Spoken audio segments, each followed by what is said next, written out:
to LOA Today. Walt Thiessen and my wife Louise Thiessen here today, sitting in for Cindie Chavez. Today is Tuesday, January 2nd, 2018. Happy New Year, everybody. 8 a.m. Eastern Time. This is our first of two broadcasts, of course, for the day, and it's nice to be back on the air again. I mean, we like taking the time off, and it was great to take New Year's off, but it's always good to be back, too, because that's a lot of fun.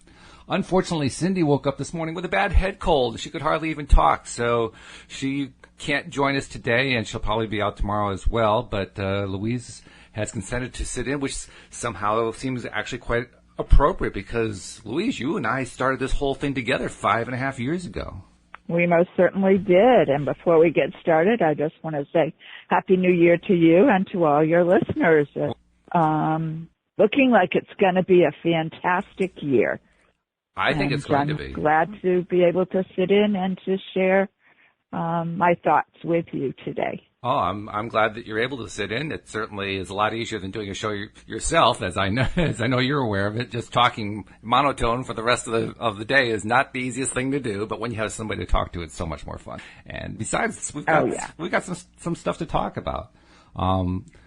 I'll clue listeners in that Louise and I like to do something where we basically read to each other from the same book. We actually originally did that, believe it or not, with the Harry Potter series, which was a lot of fun. And recently I suggested to her, well, we're both spending more time on law of attraction stuff, so why don't we take some of the Abraham Hicks books and do the same thing? And she readily agreed. And so we have been diving into the vortex. And actually, I guess you're not supposed to dive into the vortex. You're just supposed to be there. But we dove in. We certainly did. Good results. With good results so far. Yeah, it's been interesting, the conversations we've been having. Before we get into that, though, we usually try to start each day, each podcast with some of the wins, some of the good things that have been going on in our lives. And I know I haven't given you a whole lot of time to think of it, but have you thought about anything really good that's going on in the last 24 hours, the last week, anything you want to bring up as a win? Oh, certainly. Well, for the listeners, I went to Walt's, 2.5 weeks ago and said, if we're going to continue to expand, that is that word, our involvement in law of attraction, be it our understanding, our practice of it, we needed to find more people who were on the same vibrational level. And you most generously did some searching. And the good news is we have found people.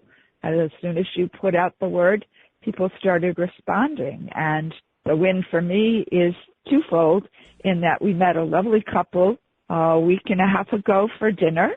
Was it even that long ago? Doesn't matter. And had a great conversation. We actually closed the restaurant we were in. We sat there for 3 hours eating and talking, which was wonderful. And they invited us to a New Year's Eve activity, ceremony, I'm not sure just what to call it, in which we burnt our burdens and sent our hopes skyward and ran into somebody we actually knew from a different aspect of our lives. So the widening of our friends and acquaintances is already taking off. I'm looking forward to even more of that this year. Yeah, it was really wild when we ran into Marilyn. I've known Marilyn for well over 10, 15 years, something like that, from swing dances. She was a swing dance partner for the longest time. And, of course, Louise, you'd met her too. And it was just really wild to see her there because the place we went to is a good 45 minutes from where we live. It's not a place we get to very often. So to see her walk into this event just kind of floored us. We were really surprised. No doubt about it. I'm pleased because, hey, there's somebody we already know and like and enjoy, and she's delving into this too. So we have something else to talk to her about. Oh, absolutely, yeah. So that was great. It was really great, and it was fun having a second way to connect with the couple that we've recently connected with. Like you're saying, it was less than 2 weeks ago, just before Christmas. And both Mike and Anne-Marie are really nice people. They're very much into the law of attraction. And like you said, we closed the restaurant that day. It was fun. I mean, we were just talk about being on a high vibrational level. We were on that level the entire time that we were talking together, and to the point where when they were pretty much kicking us out, I didn't realize how late it was. I had lost track of time, which is, what happens when you're having a great time. That's right. That's right. So it was great. So that's a good win. Good start. Absolutely. One that you may have shared with your listeners as far as something that I asked the universe for, but I'll do it, share it from my own perspective. I'm a New Englander, born and bred, love winter, especially when I don't have to work in the winter. I can stay inside when I want to, and we live in a complex where they plow and shovel so we don't have to do the work, so that I can really enjoy it. And prior to Christmas, I asked for snow for Christmas. I am very much a white Christmas lover. But I was not specific as to when the snow should start and when the snow should end. And we were out of town for Christmas Eve and driving back Christmas Day. We left our hotel room in pretty steady rain and hadn't gotten more than 15 miles when it turned into a wintry mix and very quickly into snow and blowing snow and reduced visibility dramatically. Luckily, Walt was driving. He's much better at handling this than I think I would have been. And I got the snow I asked for, but not quite the way I had hoped, but had not verbalized or really been specific even in my thinking. So that my caution to the listener is, by all means, put out your hopes and your dreams and your wants and your desires, but be as specific as you can be, because you may get almost, but not quite what you were expecting. Yeah, that snow was coming down pretty good. I mean, if there had been a good-sized wind out there, that would have been blizzard conditions, because at one point we got visibility of about, 20 feet, something like that. We're moving at about 15, 20 miles an hour because you couldn't see anything. It was crazy. But we came through it. It was a little scary. A little scary, yeah. We questioned whether we should turn back, but luckily you had studied the radar and the weather report and knew that we were catching the tail end of the storm, so that we should be driving through what we were in pretty quickly, which we did. Yeah. And by the time we got back to Connecticut, I don't know if I said we were driving from Rhode Island, so it's about normally a 2-hour ride. It only took us about an extra 15, 20 minutes because of the snow. But we got back here and the sun actually popped out. Yeah, that's right. Yeah. So, I was surprised how quickly we got back. Different. I mean, considering how it seemed like we were going to be driving at that slow speed forever, the fact that we only added another 20, 30 minutes was kind of surprising, really. But, hey, it worked out great. Yeah, it was. It was. But we got home and found that Santa Claus had been here while we were away, and we sat down and had a nice breakfast and then opened our Christmas gifts from each other and other family members, and it ended up being a very nice day. What Louise is hinting at but not actually telling you is that we have a rather interesting and fun tradition in which we go to bed, and when we wake up, there are actually stockings that are filled, which I didn't fill, which you can do the math. And the really cool part, the really cool part is watching Louise open a stocking that Santa has filled. Because she acts like everything is a brand new surprise out of nowhere. It's wonderful to watch. It just picks your whole spirits up. Look what he gave me. That's what she's going through. She's pulling out things like toothbrushes, and oranges and things like that. Oh, it's great. Santa knows what I like and what I need. So. I mean, just funny, just really funny. So that's become our annual tradition, and it's a lot of fun. So it isn't just for kids, ladies and gentlemen. It's for anybody who has a light heart and willing to play around, because that's what That's what you do so well. It's great. I was trying to think thank about. you. Oh, you're welcome. I was trying to think about what some of the wins are that I've experienced. I know one of them is right now. I got the call from Cindie about, it was about 35 minutes ago that she couldn't do the show, which left me about 25 minutes before the show to figure out what to do. And you volunteered to jump in at the last minute. I said, oh, wow, that's a win. That's a great win. Not having to do the show myself, that's a big, big win. So there's win number one.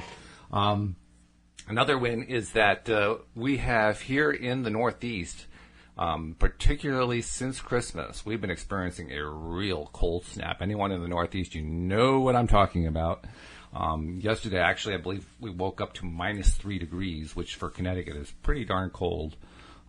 I did sneak a peek at what was going on where I grew up, and it was actually a lot colder there. But nevertheless, -3, that's cold enough for me. I think it's cold enough for you. And the win is that we're in a nice warm house, and that's really the best part. We don't have to be out in the cold. We've gone out. We did go out yesterday to get some shopping done, but for the most part, we've been able to just stay tucked in, and that's a really nice thing to be able to do. So that's one of my wins for the day.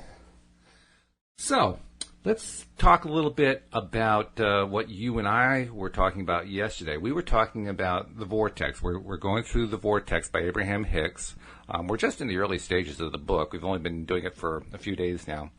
And we had some really interesting discussions last night particularly about how what Abraham Hicks teaches affects the way we understand the relationship between the physical world and the non-physical world. And that non-physical world, that's one of those topics that for many years, whenever I would get exposed to something that came from, say, a religion or from some mystical viewpoint or some sort of metaphysical system, it inevitably left me feeling lack. It left me feeling dissatisfied. It was a very common experience for me to not feel resonance with whatever the teaching was. In fact, the event that we went to with our newfound friends had sort of a new age feel to it. And, I mean, parts of it were good. Parts of it, I was just kind of cringing inside. It just didn't feel right at all. So that's like an example of what I mean. And one of the reasons I've really enjoyed Abraham Hicks is that, as I mentioned to you yesterday, everything that I read in there resonates with me. Everything that I see in the workshops resonates with me. And Louise, you know better than anybody that for the longest time, I avoided all metaphysical stuff. I avoided anything with a spiritual context, mainly because I just felt so frustrated by none of it fitting, none of it, a lot of it just not making any sense, a lot of it just contradicting itself all over the place. So for me to find something that I really like, that's been pretty darn good. I don't know how thoroughly it resonates with you, but I love the fact that it resonates with me. Mm-hmm.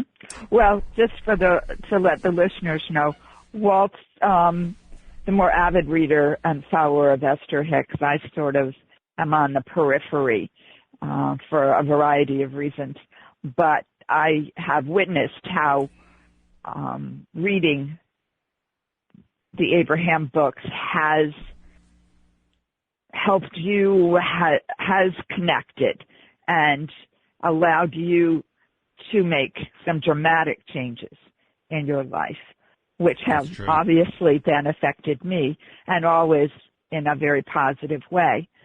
So our experience is different only because I'm not as involved with the podcasts, the recordings, the videos, and the books as you are. True. Yes, that's very true.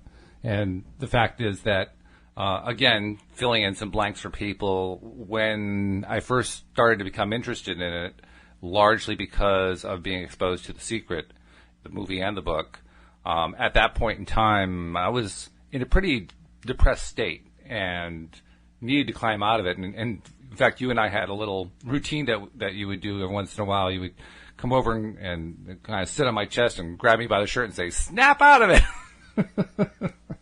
Yeah. Which was a way to kind of get him shake to it laugh up briefly and help him refocus, but only briefly, and it's this work that has allowed you to move and stay in a much more positive, upbeat, life force flowing attitude. True. I mean, I've actually had to do the work, obviously. It's been up to me to want to move the needle, and I did want to move the needle once I understood what was going on. I didn't realize I was that depressed. I think I'm pretty sure I told you about that I didn't feel it. I wasn't feeling much of anything at the time. I had completely cut myself off from so much of it. But once I realized that what you had told me was true, because you kind of cornered me one day and said, everything that comes out of your mouth is negative. And I said, what? And I had to think about that for a while. Sure enough, after I examined it for a while, I realized, wow, a lot of the stuff coming out of my mouth is negative. And I didn't like the fact that I was doing that now that I knew about it. So that the best outlet I knew at that point was the Law of Attraction, Secret Abraham Hicks stuff. So that's the one that I started to focus on. And it took a while.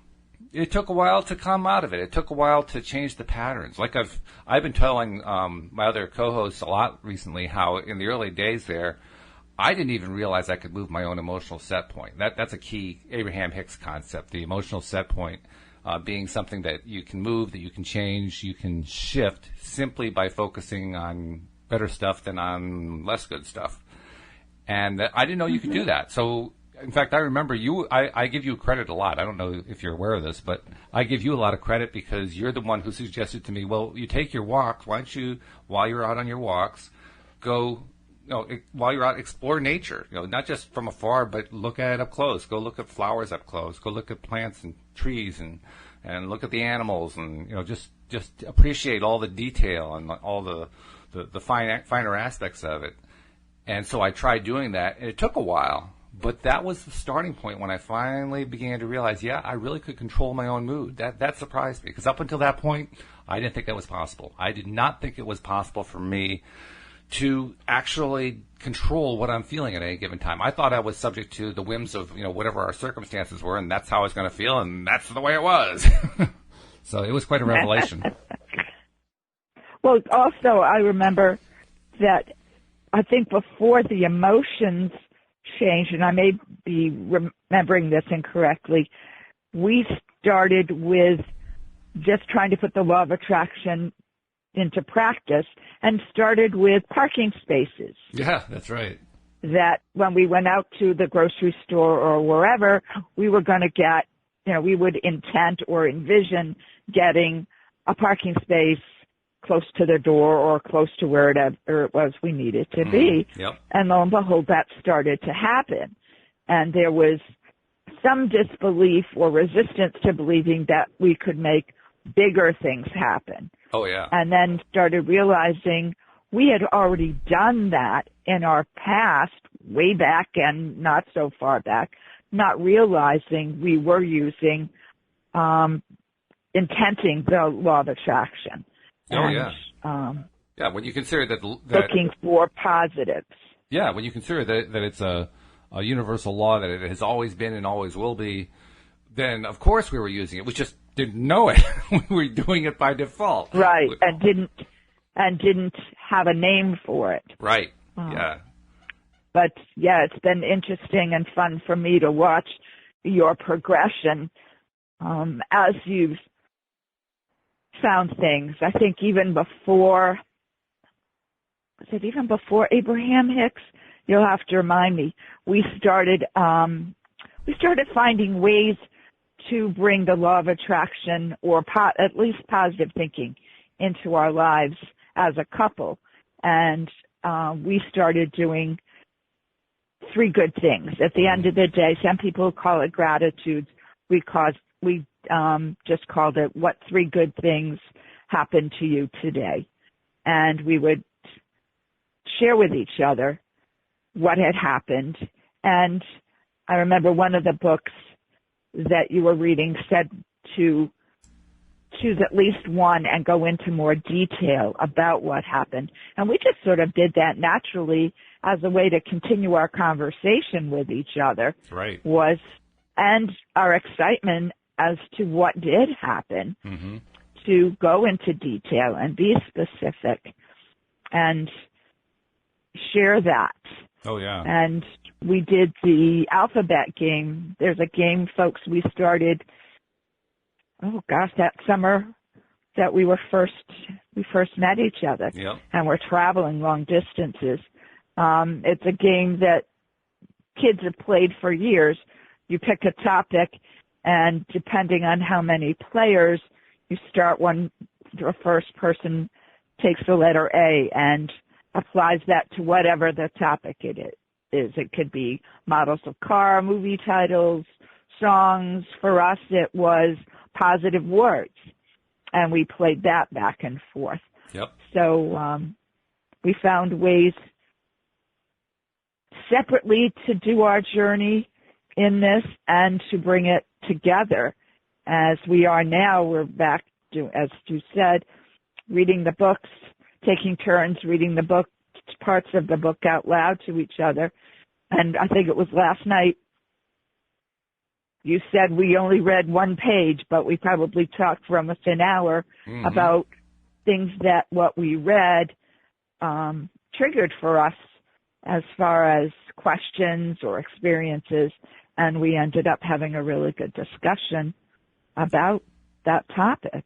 Oh, yeah. Yeah, it was a really good discussion. And you're right. The source, by the way, for the three good things and for the other positives that we were doing, the longer expanded version, that was actually Sean Aker, because it was shortly after I read The Secret and saw The Secret, like within a year or two, that I discovered Sean Aker's book in our local library. And he's the one who advocates the three gratitudes. And also, he has actually, I think it's five or seven, I can't remember which. I think it's 5 different activities to do to improve your mood, improve your mindset, get yourself into a positive, happy feeling place. And there are 5 things that he recommends based on scientific study. The positive psychology movement started roughly about 25 years ago, something like that, and he has been a part of it. And so thus he's very well versed in the stuff that the various positive psychology leaders have studied with their scientific studies, and so the 5 things that he picks are the results of those studies, so to speak. Interestingly enough, one of the things that you and I have not implemented, but which he emphasizes the most of those 5, is social connectedness. And I guess the actual exercise is reaching out to somebody, to different people on a regular basis from your social network, just to say thank you for being a friend or something to that effect. But he really emphasizes the power of social connectedness, and certainly even though it's not social connectedness, the connectedness you and I have had has helped me tremendously. Because without that, I'm not sure what I would have done.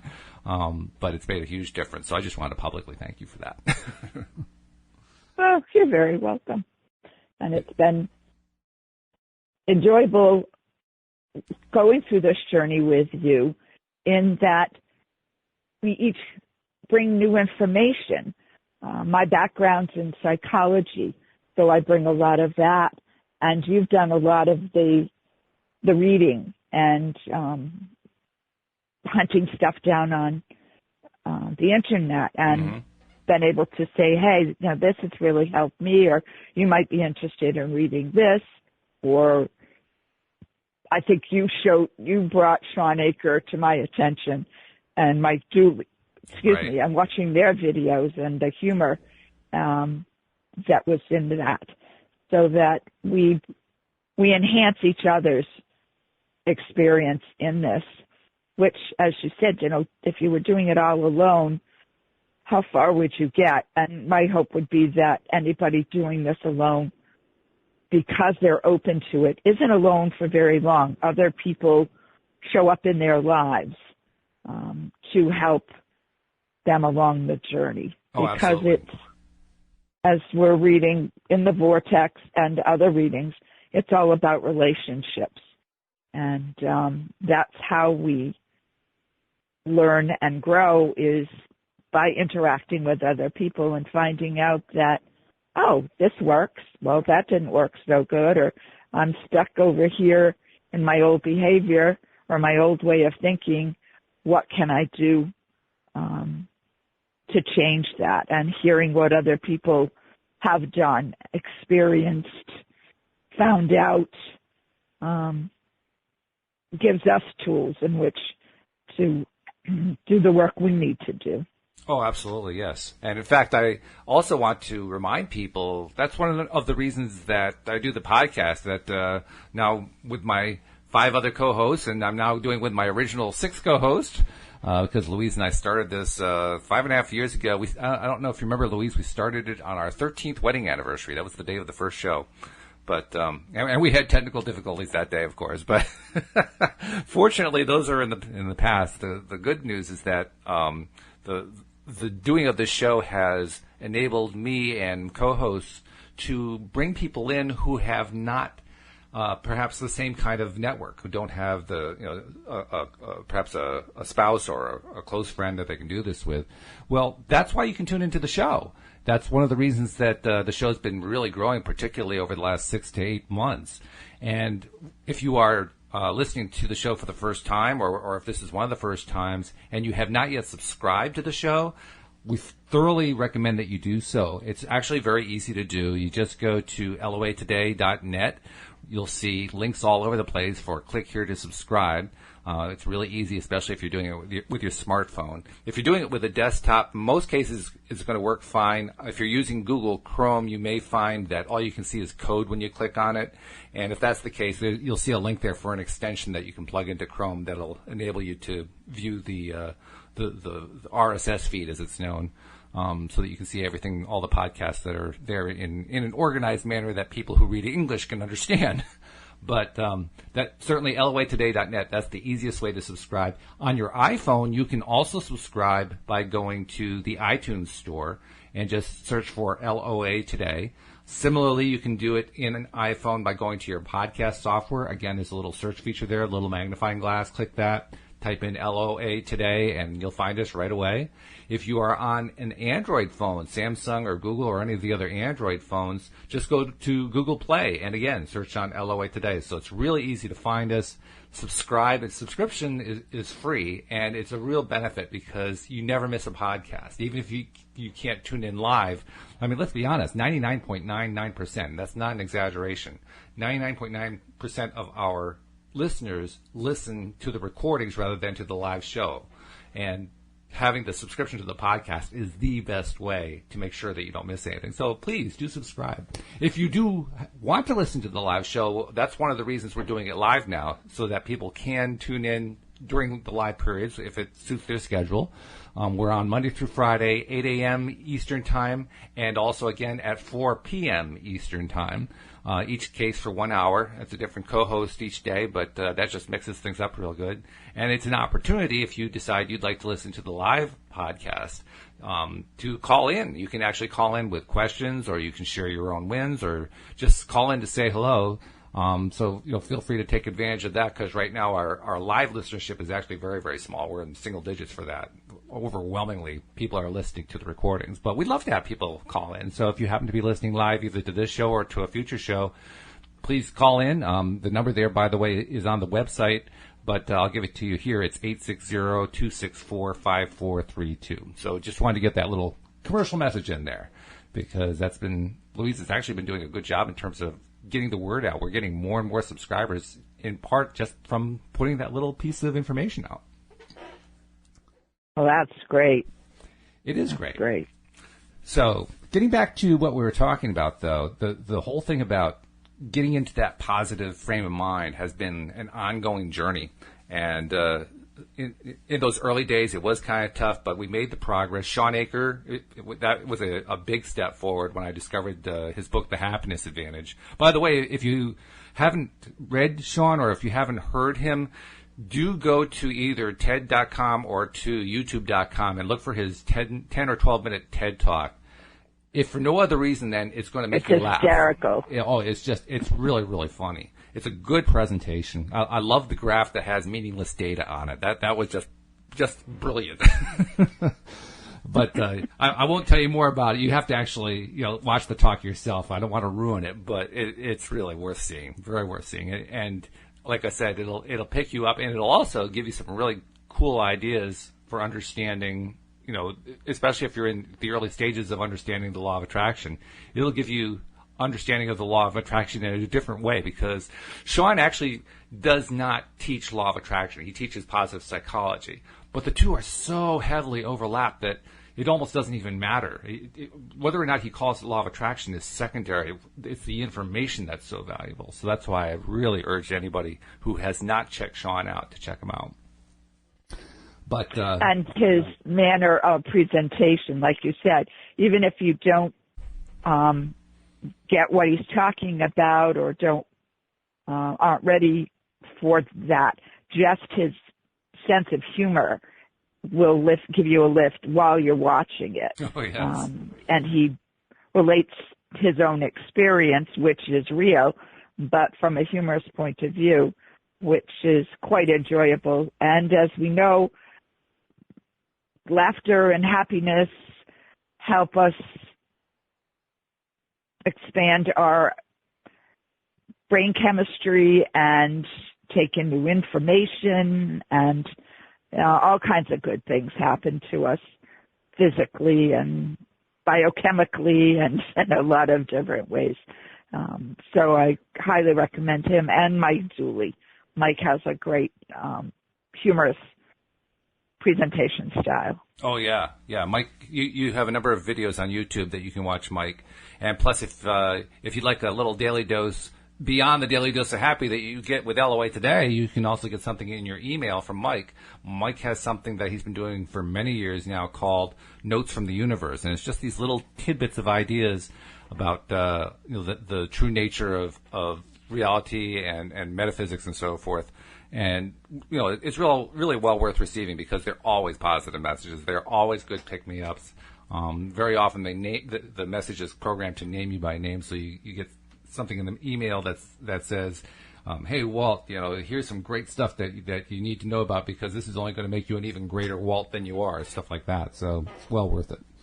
I will mention one thing about Sean, though, before we leave Sean behind. I won't tell the story, but I want to give you a taste of what his sense of humor is about. He tells a story about his sister and how he convinces his sister that she's a unicorn.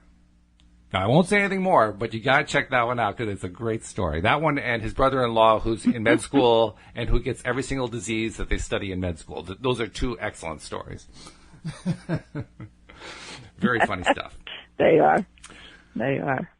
So getting back to the progression of my development over time, because those were key points in key way stations, key milestones in getting to the point where I could actually start feeling good on a regular basis. And it was one of those experiences kind of led up to us starting to do the podcast. And once we started doing the podcast, you did the first one with me, and then we did it with Mark and Uona for the second one. And you guys all seemed to enjoy it, but I was the one who really wanted to keep carrying it forward, and it became yet another tool toward getting to that positive frame of mind. And I guess why I'm saying all that is it took me a long time to turn it around, probably a lot longer than it takes for most people, but I got there. So I guess the moral of the story is if I can get there, anyone can get there. Because I dragged my feet for a lot of it. But anybody can do it. Anybody can do it at all. And you have to be gentle with yourself. For anybody out there, it takes as long as it takes. Some of us have more trauma in our lives, which causes more resistance to change. And some of us are really entrenched in relationships with other people and our lifestyle. That is highly negative. And we've learned well how to negotiate that. We know what to expect. When A happens, we know B is going to be the reaction. We're prepared for it. And to delve into the unknown and ask ourselves to behave differently, think differently, feel differently can be a bit intimidating, and especially if you don't have the support system out there, more mentors and guides to show you what they've done and what life can be like. So it takes as long as it takes. And as one of the participants at one of the Abraham Hicks workshops, what they call the Art of Allowing workshops, as one of the participants said when they were in what's known as the hot seat, where they get to talk directly with Abraham through Esther Hicks, the participants said, we want to climb into the higher vibrational levels, the happier levels, but it's actually very comfortable in the more depressed levels because that's what we're familiar with. And he was right. It is much more comfortable there. It's a safer place to be. It's something that's so familiar to us that it's going to be so easy just to sink right back down into it. So, among other things, we're trying to... Well, and it doesn't take... Go ahead. I was just going to say, among other things, we have to try to overcome our own negative momentum that we built up over the years, and that can take a little time. And you bring up a good point, because part of that comfort is it's knee-jerk. We don't have to think about it. When you change behavior, and this is the psychologist in me coming up, when you're changing behavior, you have to stop and you have to think about it. And sometimes you have to let the old scripts, the old tapes run through our heads and then insert the new. And you and I have experienced how exhausting it can be initially when we're trying to move that needle, to change behavior. It's got to be very conscious, and it takes a lot of energy. But stop and think, we didn't start out as negative human beings. We were molded into that, and it became knee-jerk. Well, initially moving into the more positive will take energy, but eventually it will become knee-jerk and will become easier and more comfortable because it's become an ingrained behavior pattern and way of thinking, a total lifestyle change, so that it does become easier. Which it has for me. I mean, that's exactly what's happened. And more familiar. Oh, yeah. It becomes much more familiar. And like you say, it becomes its own momentum because it's gotten to the point now where I don't have to work hard anymore to get into the positive, higher happy ranges, the higher vibration levels, as Abraham Hicks calls it. It's actually pretty easy now.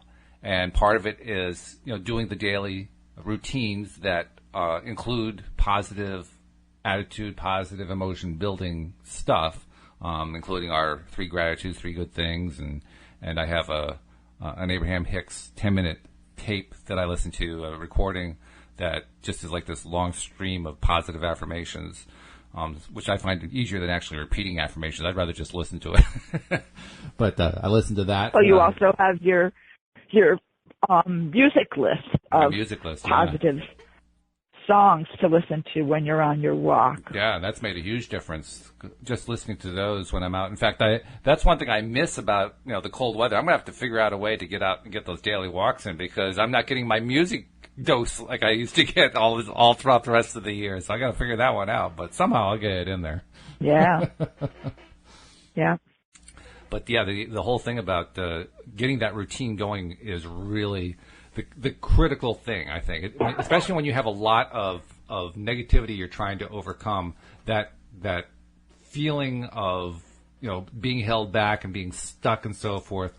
It's not a happy place to be, but it's the routine, the positive routine, the stuff that you introduce as a new set of habits. That's really what makes the transition and gets you through the process of reversing that momentum, that negative momentum that you were stuck in for so long. At least that's what worked for me, and I get the impression just talking to other people is probably the same thing for them too. I imagine it's kind of similar to what you ran into when you were a practicing psychotherapist. Your clients, the ones who were determined to make progress, a lot of them probably had to kind of go against, work against some of the negative momentum they built up, and it took a little time. But if they stuck with it, they got there. Well, that's it. And there's a process that I used to describe to them, and it was that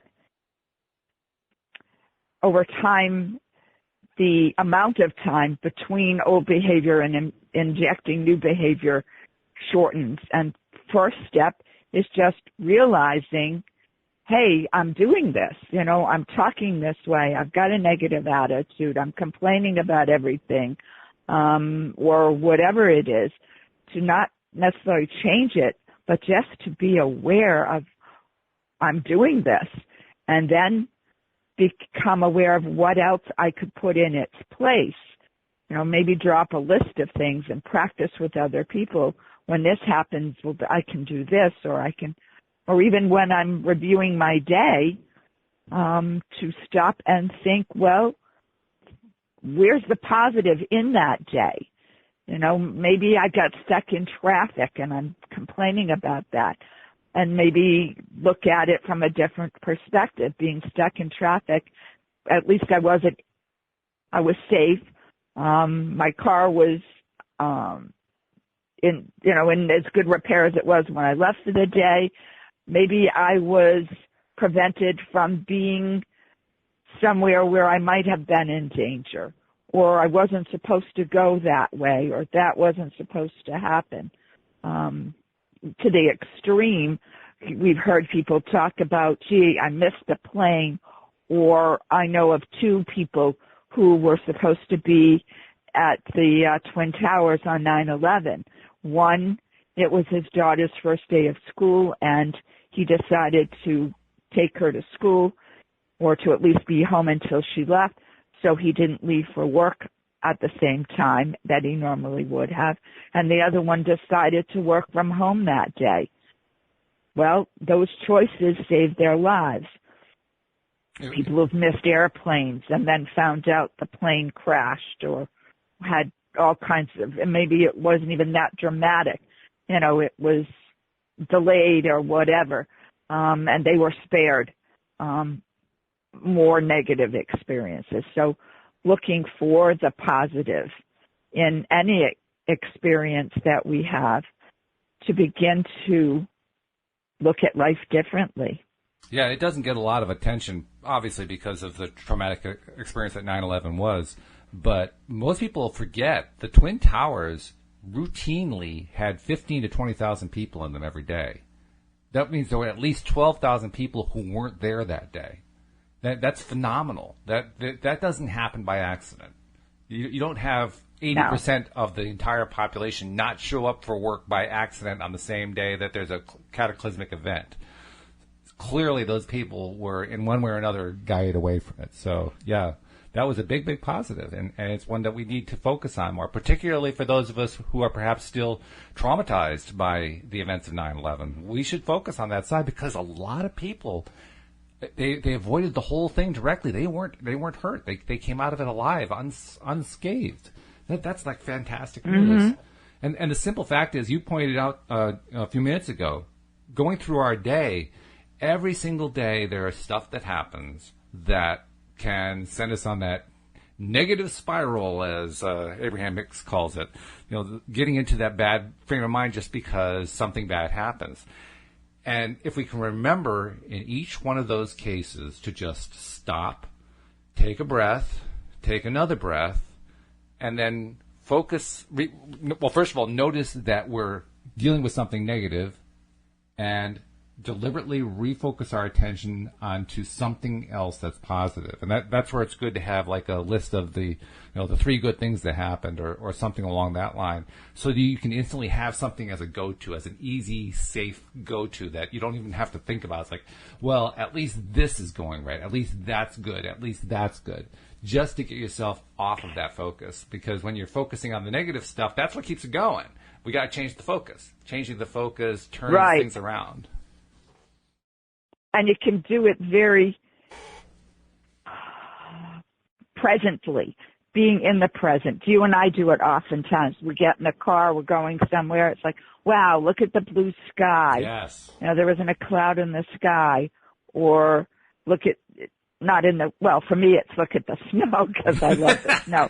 But, the flowers, what's in our immediate range of view. We don't have to invent it or pull it from a distance, just looking at what's right here. Or, I'm breathing today, and even getting dressed for the day.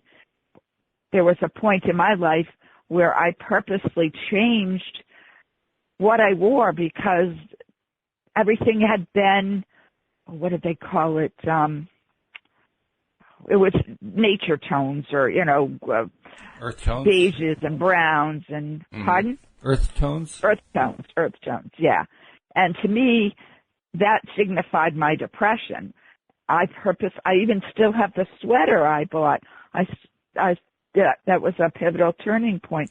I saw a sweater on a mannequin in the window in Dress Barn that was all these vibrant colors, which I had never worn or I don't think I'd ever worn them because growing up in the 50s, pastels, bright colors were not in fashion.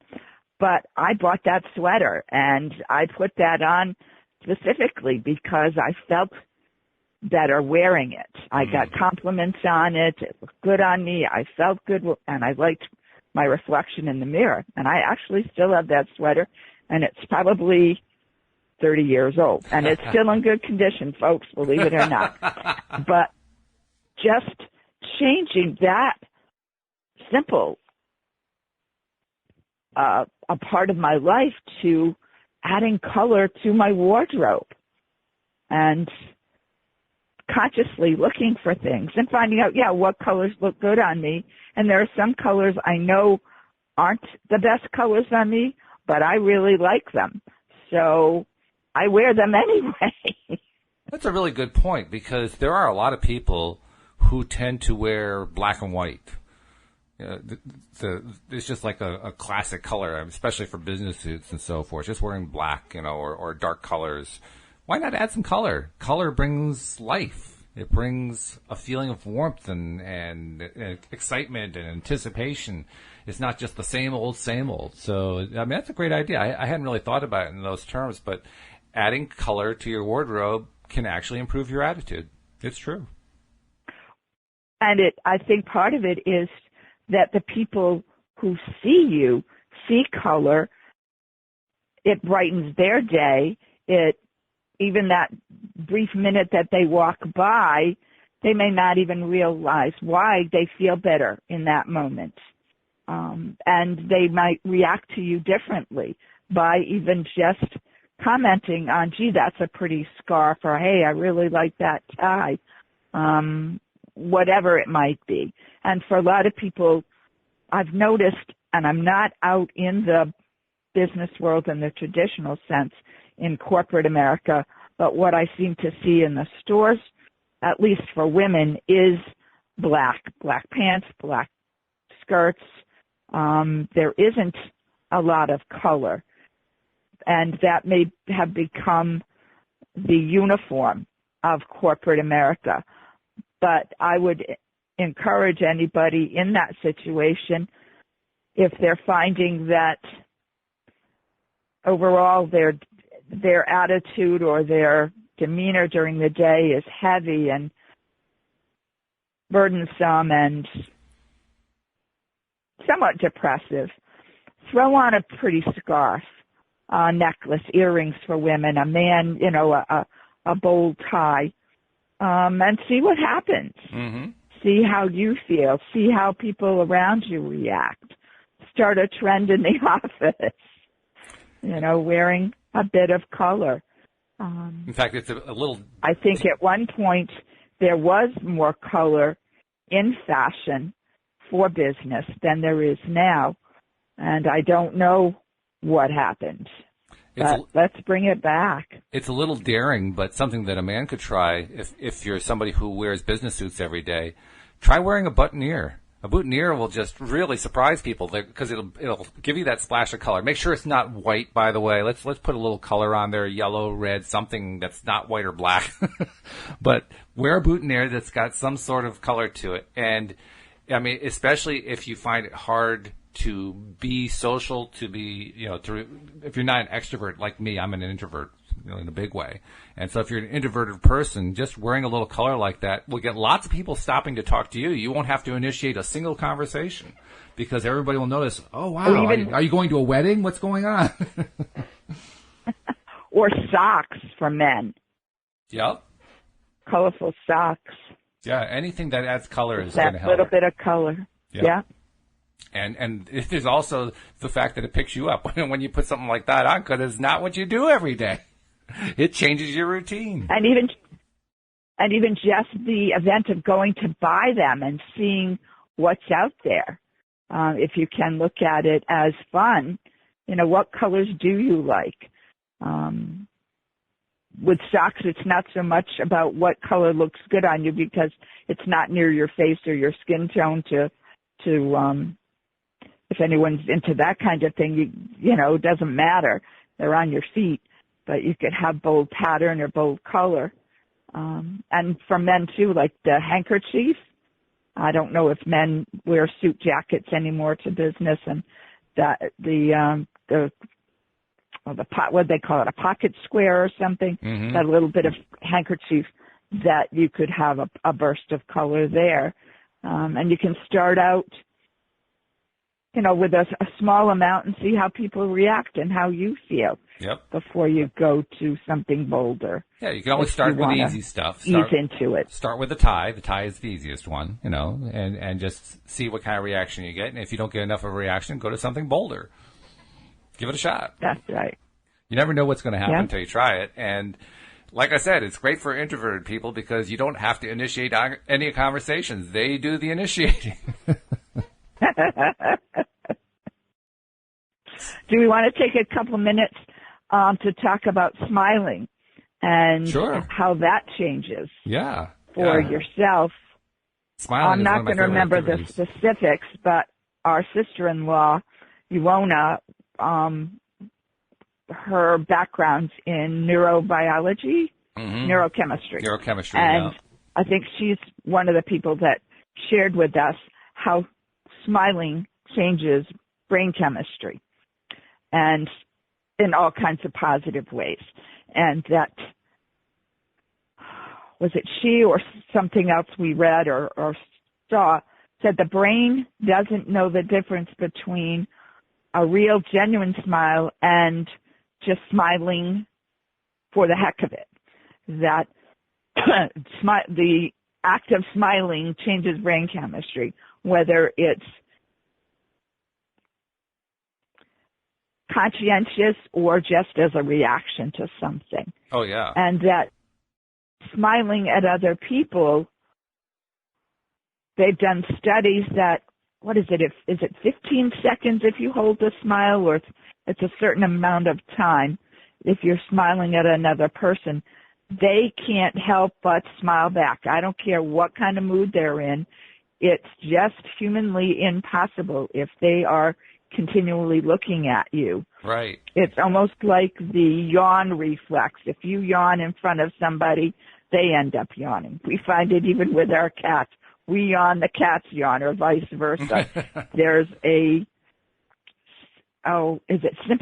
called sympathetic or empathetic reaction, that if somebody does that, whether you are aware of it or not, you will do it too. So that when you're walking the corridors at work or in the grocery store, walking through a parking lot, if you just make brief eye contact with somebody and smile at them, they will smile back. And in that brief second, you will both feel better, and they may not know why they feel better in that moment, but they do. Oh, yeah. And by the way, it's almost all the sources that have been telling us that. Sean Aker was the one who came up with the activity where you smile into somebody else's eyes. The basic exercise is you have two people, and they're agreeing to do this thing. They sit facing each other, like, 2 or 3 feet apart, something like that. One of them is the person who's going to smile lovingly into the other person's face, and the other person's job is to try to keep the stone face as long as possible without breaking eye contact. And when you try to do that, it's almost impossible, unless you're in a really depressed state, it's almost impossible to hold the non-smile state when somebody is just grinning into your face in a loving manner. I have seen it done. I have seen people who are very depressed be able to do it. But even them, you can see like little cracks in the mouth. Like it's starting to smile and then they pull it back, and it starts to smile and they pull it back.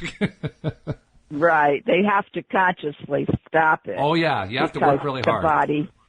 The mind wants to pull the body into a smile. And who was it that did the study at the hospital or hospitals, Yeah. where they encourage the staff to do this bit of smiling when you get within a certain number of feet of somebody coming the other way, to just beam a smile at them. Yeah, I don't remember the study, but Ioana was the one who told us about that one. Yeah, that was huge.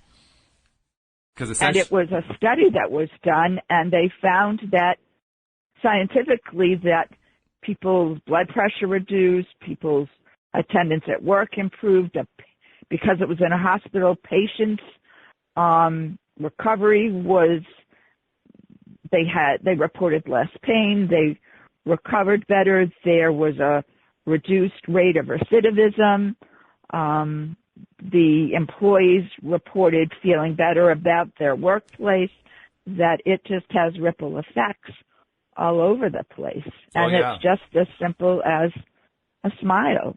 And I could be wrong. I think the study was actually at a hospital in Hawaii. I may be wrong about that. But it was specifically done at a hospital that was going broke. They were in bad financial condition. And that's right. A person came in a top position. I don't remember if it was the CEO, but it was somebody who was in a top position, in a position where they could actually put this kind of change into motion. And they called a big meeting of the entire staff, and at that meeting, they asked everybody to engage in the activity of smiling as they passed people. And the rule was this: if you were passing somebody and you were at least 10 feet apart, at least recognize and nod to them. And if you were as close as 5 feet, or if you were passing them, then you had to smile at them. And the interesting thing is, everyone except the doctors was willing to do it. The doctors felt this was beneath them, that they had much more important things to do, because they were there to actually heal patients. They didn't have time for all this smiling nonsense. But the funny part was that the rest of the staff did it anyway, and the doctors found themselves starting to do it even though they had no intention of doing so. So the smiling became contagious. And in fact, it became so contagious that one of the big problems the hospital had was that they were losing doctors. Doctors now were deciding to sign on for additional stints, and the reason that they gave for staying was it was such a pleasant work environment. Whereas before, they'd been leaving the exact same work environment where there was no smiling going on. It was the act of smiling that made the environment a more attractive environment to work in. And the bottom line is, the hospital turned it around completely. They not only stopped losing money, but they became very profitable. They ended up cutting costs, as you pointed out. The rate at which patients were able to heal and leave the hospital improved dramatically, and just across the board, everything started to work well. And so I think it was within like a 1 year or 2 year period, the whole hospital turned around. Very cool story. Yeah, yep, I remember that. Yep. All with a smile. All with a smile. It's amazing what a smile can do. It's a very powerful thing. What's even more powerful is laughter. And I'd go into laughter, except we only have about a minute and a quarter left, so we really don't have enough time to go into laughter. But the one thing I will say about laughter, as powerful as smiles are, laughter is like 10 times more powerful. So anytime that you want to do something with a smile and you want even more oomph behind it, laugh instead, and you'll get 10 times the power out of it. I'll just say that much because we're running out of time here. I do want to remind people, once again, if you have not yet subscribed, please subscribe to the podcast. And please share us, too. Share us with people that you know who are into law of attraction. Most people who are into it know at least one or two others who are into it. And we want to spread the word about the show so that more and more people can subscribe and follow us, because the people who do subscribe and follow, they're really enjoying it. But I want to thank you, Louise, for sitting in. It's been a pleasure doing it with you again, and we'll have to keep you on as our backbench supporter in case other people can't join in. So thank you for doing the show. Oh, you're welcome. It was very enjoyable. And we will see you all next time here on LOA Today. Goodbye, everybody.